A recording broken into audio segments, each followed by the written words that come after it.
Hi everyone, welcome back to my channel. This is Garima Singh, also known as Girl with a Gimbal with double R. मैंने इस video से पहले एक introduction video upload करी थी जहां पर मैंने बेसिक ओवरव्यू दिया था DaVinci Resolve का. So if you haven't checked out that video and this software is new to you, please have a look at that video so that you can have an idea what we are about to do in this software. जितने भी beginner video editors है, I just want to let them know कि जरूरी नहीं है कि अगर तुम्हारे पास एडवांस टूल्स की नॉलेज नहीं है तब तक तुम अपनी क्रिएटिविटी अपने वीडियो में नहीं दिखा सकते. When I was a beginner video editor, I used basic tools to create captivating videos for the brands I worked with. Point is मैं इसका कॉन्फिडेंस कैसे दूं आपको? No problem. मैं आज की क्लास में सिखाने वाली हूँ कि की फ्रेमिंग कैसे करते हैं, की फ्रेमिंग क्या होता है और कैसे यूज करके हम क्रिएटिव वीडियोस बना सकते हैं in our edit tab. So without much further ado let's hop on to it. तो ये है तुम्हारा एडिट पेज. अब इस एडिट पेज पे हम इंपोर्ट करते हैं अपनी कोई भी फुटेज. यहाँ पर राइट क्लिक करके इंपोर्ट मीडिया किया. Okay, for example I am gonna take this video. ये एक पॉपअप आया है जहां वो पूछ रहा है चेंज प्रोजेक्ट फ्रेम रेट. तो ये क्यों आया है इसके बारे में हम जान लेते हैं. ये मेरी फुटेज शूट हुई है 100 FPS पे और मेरा जो टाइमलाइन फ्रेम रेट मैंने अपना डिफॉल्ट सेटिंग पे रखा है वो है 24 FPS जो मैंने अपने वीडियो एडिटिंग सॉफ्टवेयर पे रखा है. तो ये डाविंची यहाँ पर क्वेश्चन कर रहा है कि do you want to change the frame rate of this entire timeline according to the frame rate of your footage. It is advised कि यहाँ पर डोंट चेंज क्लिक करो क्योंकि टाइमलाइन की फ्रेम रेट को हमेशा 24 FPS पे ही रखना सो दैट हम फुटेज पे बाद में ट्रीटमेंट कर सके for to get that slow effect. Now that we have footage with us, अब क्या करना है. I'm gonna disable the inspector. यहाँ मेरे पास दो स्क्रीन्स आई जैसे कि हमने पहले एपिसोड में देखा था. I place this raw footage over my left side of screen and let me see मुझे कौन सा सेक्शन चाहिए इस वीडियो में से. So I'm gonna hit I and I'm gonna hit O. Since ये मेरा 100 FPS पे शूट हुआ है मुझे इसको 24 FPS पे लेकर आना है. जो मेरा मेन गोल था स्लोमो इफेक्ट का वो मैं ला सकूं. So what I'm gonna do is I'm gonna click on this footage, right click, clip attributes. यहाँ पर तुम्हारे क्लिप के सारे एट्रीब्यूट्स हो जाएंगे. I am sorry I didn't shoot it on I didn't shoot it on 100 FPS, I shot it on 50 FPS. तो यहाँ video frame rate है हमारा 50. यहाँ पर सारे एट्रीब्यूट्स तुम्हारे दिखते हैं वीडियो की. तुम्हारे वीडियो फ्रेम रेट क्या है, पिक्सल्स एस्पेक्ट रेशियो क्या है, ऑडियो का भी पता चलता है. हमेशा अपने क्लिप एट्रीब्यूट्स को एक बार चेक कर लेना क्योंकि कभी कभी ऐसा हो सकता है कि तुम्हारा ऑडियो फॉर्मेट स्टेरियो में ना हो, मोनो में हो. और मोनो और स्टेरियो के बीच में ये डिफरेंस है कि मोनो में सिर्फ एक साइड से साउंड आता है और स्टेरियो में दोनों साइड से. सो साउंड की क्वालिटी में थोड़ा फर्क होता है. This is just a bonus knowledge. Will move on. तो अब वीडियो फ्रेम रेट है 50 हमारा. Will make it let's make it 24. Okay, अब यहाँ पर दो ऑप्शन है. एक ये ऑप्शन दिख रहा है वीडियो टेप का और यहाँ पर दिख रहा है साउंड का. ये बेसिकली तुम्हें दो ऑप्शंस दे रहा है.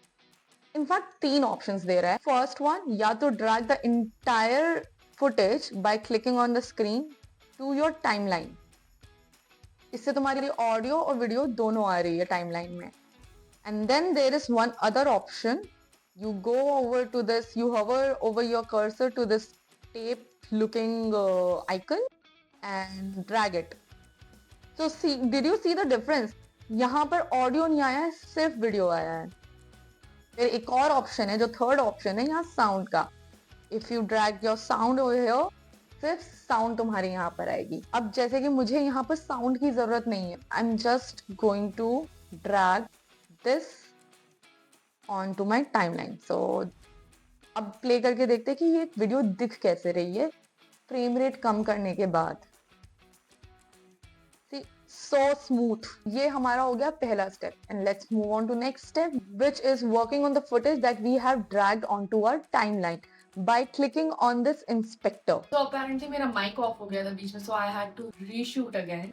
अब यहाँ पर हम देखेंगे क्या क्या टूल्स हमें दिए हैं. Transform tool, cropping tool, composite, stabilisation, lens correction, retime and scaling. अभी हम फोकस करते हैं की फ्रेमिंग में. ये जो डायमंड शेप आपको दिख रहे हैं icons, these are used for keyframing. हम इसको दो तरीके से यूज कर सकते हैं. One is by clicking on this.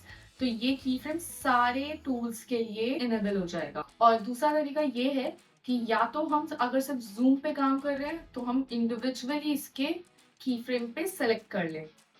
तो अगर हम जैसे यहाँ पर जूम पे सेलेक्ट करते हैं एंड लेट्स जस्ट एक्सपेरिमेंट कि यहाँ पर इस फुटेज के स्टार्टिंग में हमें जूम इन चाहिए, फॉर एग्जांपल यहाँ पे, और मुझे यहाँ तक इस फुटेज के इस पोजीशन पे जूम आउट चाहिए, लाइक दिस। तो लेट्स सी कि what's happening on the footage. Something like this will appear. एक और चीज, यहाँ पर तुम्हें एरो दिख रहा है। ये एरो बेसिकली बता रहा है कि तुम्हारा नेक्स्ट की फ्रेम किस पोजीशन पे है। अगर मैं यहाँ पर सेलेक्ट करूँ तो this pointer will bring me to the next key frame. अब हम एक्सपेरिमेंट करते हैं पोजीशन के साथ। फॉर एग्जाम्पल इस पोजीशन पे मैं एक्स को थोड़ा इस तरफ कर देती हूँ, मैं पोजीशन चेंज कर देती हूँ और थोड़ा आगे जाके यहाँ पर शिफ्ट कर देती हूँ। तो let's see what is happening first. Something like this will appear. Let's see कि अगर मैं यहाँ पर हिट करती हूँ तो ये मुझे कहाँ लेकर जा रहा है। तो ये फर्स्ट की फ्रेम आप देख लो यहाँ पर एनेबल हुआ, मतलब रेड कलर में दिख रहा है, मीन्स यहाँ पर मेरा पोजीशन का की फ्रेम है। फिर एक बार और मैं क्लिक करती हूँ देखने के लिए नेक्स्ट पोजीशन जूम पे एनेबल हुआ, इसका मतलब यहाँ पर जूम की फ्रेम है। फिर से नेक्स्ट काम करते हैं and this is where the last position key frame has been done. ये ओवरऑल की फ्रेम पोजीशन तुम्हें बताएगा, व्हाइल तुम अगर इंडिविजुअली किसी टूल पे क्लिक करते हो तो तुम्हें इंडिविजुअल लेवल पे की फ्रेम की पोजीशन बताएगा। While I'm hitting on position, तो वो मुझे position की keyframes बता रहा है। So while I'm playing this video, I can see this black screen coming over here.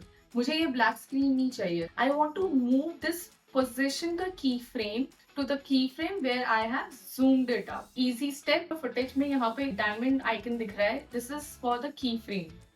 इस पे तुम select करोगे तो यहाँ पर तुम्हारे ट्रांसफॉर्म के टूल्स दिख जाएंगे। फॉर एग्जाम्पल अगर मैं यहाँ पर हिट करूँ एरो को तो यहाँ पर पोजीशन का एनेबल कर रहा है, तो ये पोजीशन का की फ्रेम दिखा रहा है।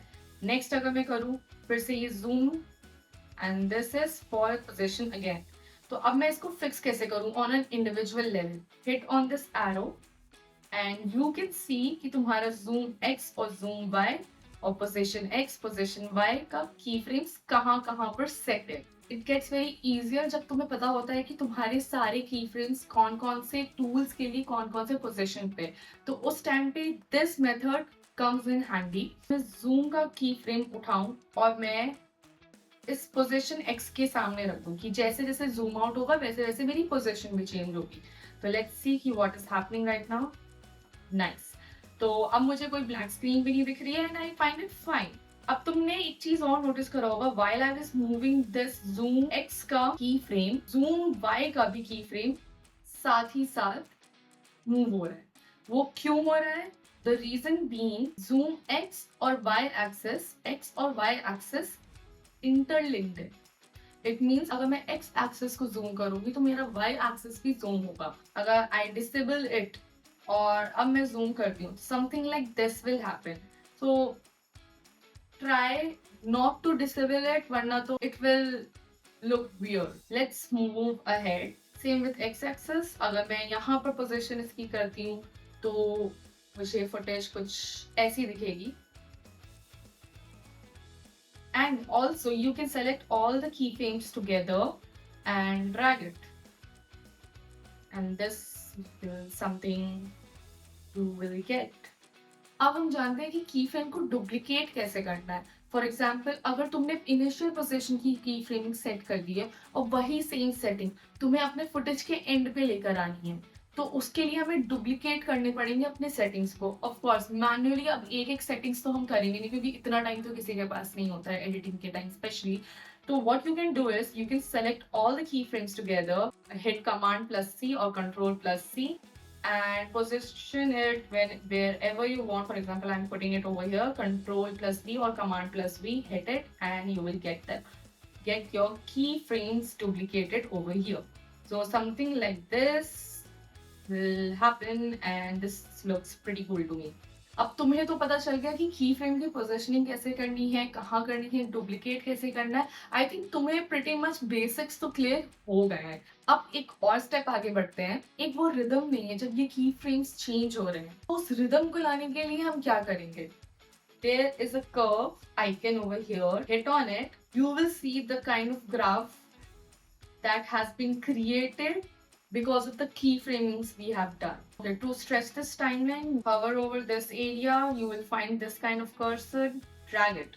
And over here, this is the audio section. Audio section के borderline पे hover over करो अपने cursor को, you will find this kind of structure. Drag it, and this now you can see your footage का पूरा system जो भी चल रहा है इसमें क्लियरली. अभी जूम एक्स विजिबल है क्योंकि हमने जूम एक्स पे अभी क्लिक करा है. अब वो क्लिक कैसे करा है, फॉर एग्जाम्पल अगर मुझे पोजिशन एक्स देखना है तो I will hit on this, I will get the curves for position X. When I will hit on position Y, I will get the curves for position Y. जो कि हमने position Y पे हमने ऐसा कुछ किया नहीं है, तो लेट्स जस्ट ट्रक इट. तो जूम एक्स पे हम एक बार क्लिक करते हैं, जूम एक्स या जूम वाई डजंट मैटर क्योंकि दोनों ही इंटरलिंक्ड है, तो दोनों की सेटिंग सेम है. ये तुम्हारे जो सर्कुलर नोट्स तुम्हें दिख रहे हैं, these are the key frames that you have set. अब तुम देख रहे हो कि ये ग्राफ जो है काफी लीनियर, तभी तुम्हारी जो ट्रांसफॉर्मेशन हो रही है फ्रॉम वन की फ्रेम टू अनदर काफी शार्प हो रही है. इसको थोड़ा स्मूथ करने के लिए हमारे पास यहाँ 4 ऑप्शंस हैं. ये बेसिकली कर्व्स के हैंडल्स के लिए. फॉर एग्जांपल अभी हमारा लीनियर पे ये सेट है, सेलेक्ट दिस. ये वाली setting left hand side handle को इनेबल करेगी, while this setting will enable your both the handles together, and this setting will enable only the right hand side of the handle. easy working के लिए usually ये दोनों handles हम enable कर देते हैं ताकि हमारे पास ज्यादा range हो काम करने के लिए. handles के साथ हम कैसे play करेंगे, hover your cursor over this handle and pull it as you want. But problem ये है कि दोनों हैंडल्स मूव हो रहे हैं. मुझे दोनों हैंडल्स मूव नहीं करने हैं, मुझे एक ही हैंडल मूव करना है. Click on control and hit on this handle and pull this up और down.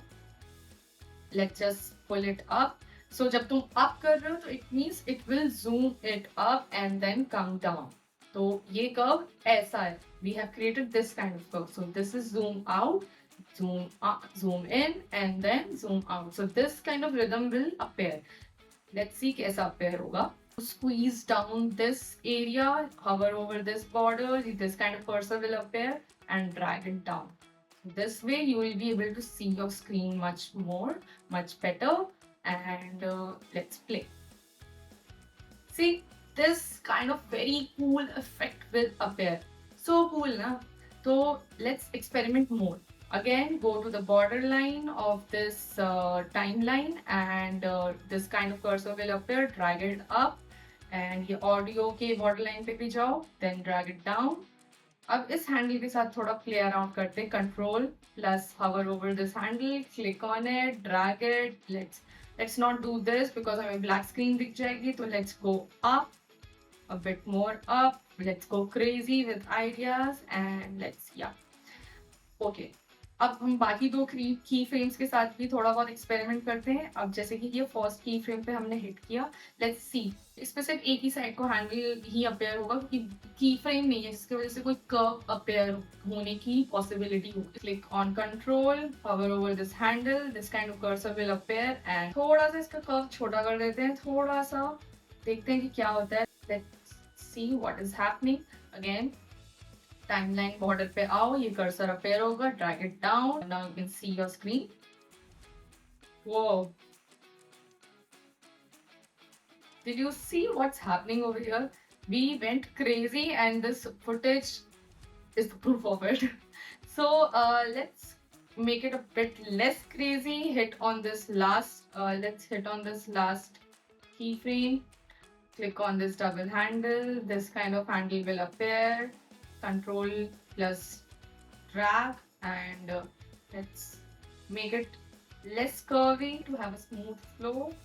And yes, I think this is fine. And let's go hit on play. Okay, I liked it. I mean, this is so cool. ऐसे type के effects बहुत cool लगते हैं जब music काफी upbeat होता है और थोड़ी मोनोटनी किल करनी होती है. अपने व्यूअर्स के लिए अचानक से एक सरप्राइज एलिमेंट डालना होता है, तब ऐसे टाइप के कर्व्स और ऐसे टाइप की फ्रेमिंग बहुत कूल लगती है. Now what I feel like is कि जब ये इस पोजीशन पे आता है मेरा footage, I want to stay on this position for a while then go crazy. So what I'll do is I'll select all these keyframes, duplicate it, and put it over here. And let's move all of these together. I'm gonna place it over here, and let's see what's happening. Oh God, something crazy. Okay, से यहाँ curves थोड़े weird हो गए, तो इसको fix करने के लिए हम क्या करेंगे? Go again over here, click on linear, see, up, hit on this, go this hand, work on this handle, control, and let's go a bit smoother. Yeah. Let's see what's happening now. Yep. Okay, cool. Not bad. I hope you learned something and gonna apply these methods to your edits and go crazy with your ideas. Hit like if you like this video, comment if you have any question, any idea, any suggestion. I'll be happy to respond to them. And subscribe to my channel to know more about this software. Until then, bye bye.